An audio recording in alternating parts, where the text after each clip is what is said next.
The 61-year-old Carol and Reggie Sumner lived alone when a knock on their door on July 8, 2005, changed their lives forever.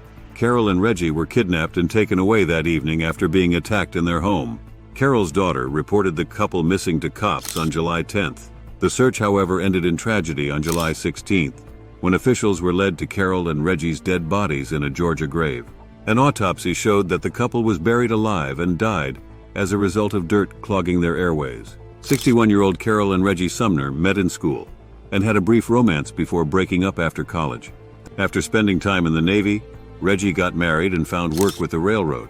Carol married twice and had children of her own, but had tough marriages, one ending in divorce and the second being extremely abusive. Carol filed a protection order against her second husband, who shot her 6 times. After the shock, Carol's daughter, Rhonda, took care of her mother. 40 years passed before they met again in 2000, when Carol was working at a cable television company when a phone call came in from her high school love, Reggie. The couple quickly became inseparable and moved to Jacksonville, Florida. Reggie decided that moving there would be the best thing for his health, and Carol agreed. They prepared for it by selling their Chevrolet Lamina to neighbor Tiffany Cole, who treated her as part of the family when her father became ill. When Carol's father became ill, Tiffany stepped in to help and supported Carol's dad like she was his granddaughter. Once they moved, Carol would regularly drive to Florida to give them money and spend time with them. In early July 2005, Carol and Reggie were nowhere to be seen. On July 10th, Rhonda called the Jacksonville Sheriff's Department to report the couple as missing. Law enforcement arrived and found their car unlocked, food left on the stove, plates and cutleries left out, and Carol's phone was still plugged in. She also left her dog Mikey and all their medicine. Authorities found that many valuable items, including their bank cards, had gone missing from the Sumner residence. Police tracked 3 people down to a hotel in Charleston, South Carolina by following withdrawals made with Sumner's cards. 23-year-olds Michael Jackson and Tiffany Cole, and 18-year-old Alan Wade. Soon after, a 4th suspect, Bruce Nixon, 18, was captured in Jacksonville. As the authorities dug deeper, a disturbing kidnapping plan emerged. Tiffany knew the Sumners from their time in South Carolina. They were neighbors, and Tiffany bought the couple's car before they moved. She usually traveled to Jacksonville to meet friends and make monthly payments for the vehicle. Tiffany was dating Michael at the time, and the Sumners let the young couple stay at their home during one of their trips to Jacksonville. Mr. and Mrs. Sumner told Cole about the $99,000 profit they had made selling their previous South Carolina home while visiting the couple. Tiffany and Michael chose to rob Carol and Reggie after noticing that they appeared to have money and were easy targets due to their age. Michael and Tiffany discussed it with Alan Wade, who brought in his friend Bruce. The investigation showed that the crime was meticulously planned. The group kept an eye on the house for several days and bought duct tape, plastic wrap, and gloves. Tiffany had rented a car from South Carolina, and on July 8th, she and Michael stood outside the Sumners' door while the other 2 knocked. Alan and Bruce broke into the house under the guise of having to use their phone. Alan ripped the phone line from the wall and grabbed Reggie by the neck once inside. The perpetrators stole jewelry, papers, and rare coins from the house after the couple was restrained. The Sumners were then dragged to the garage and forced into the trunk of the old couple's own Lincoln Town car by Bruce and Alan. Michael and Tiffany followed closely in another car, while Bruce and Alan drove with Carol and Reggie in the trunk.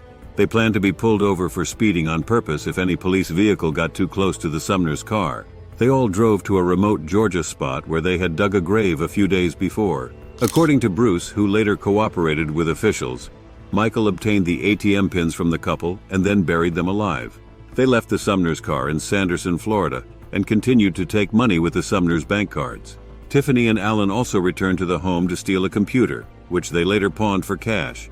In the following days, approximately $5,000 was taken from the Sumners' bank accounts. Michael and Tiffany claimed to be Carol and Reggie over the phone to coax information from the cops. The police found the abandoned vehicle and recovered a fingerprint that later matched Michael's. Tiffany, Michael, and Alan were tracked down to a hotel in Charleston using bank activity.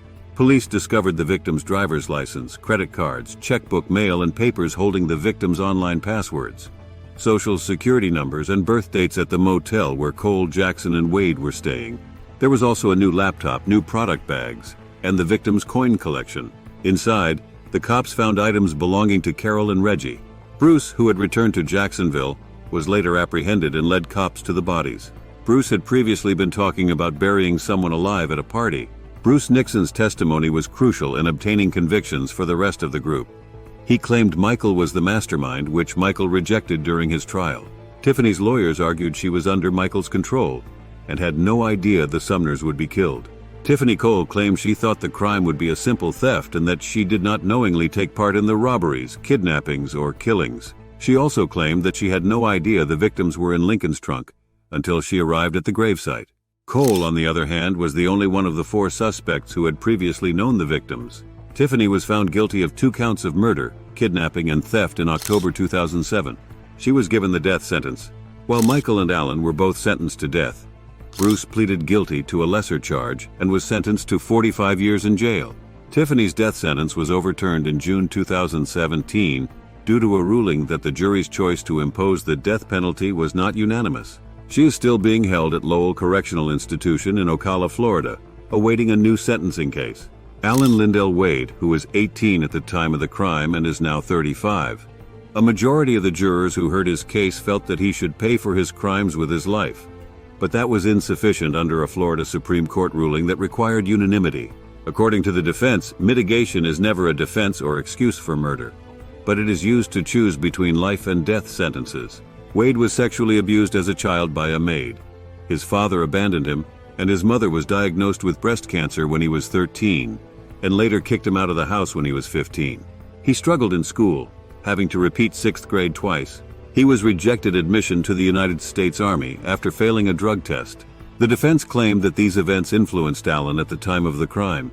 Alan, who was 18 at the time of the killings, needed a parent, but instead got a career criminal in Michael James Jackson. Alan's troubled upbringing and lack of parental direction left him vulnerable to negative forces. The defense tried to show the jury how these traumatic events impacted Alan's decision-making and behavior. Later, he was also sentenced to death, thus giving maximum punishment for the crimes they did. If you like this video, please like and subscribe for more content connected to criminal justice and legal cases. Thank you for watching.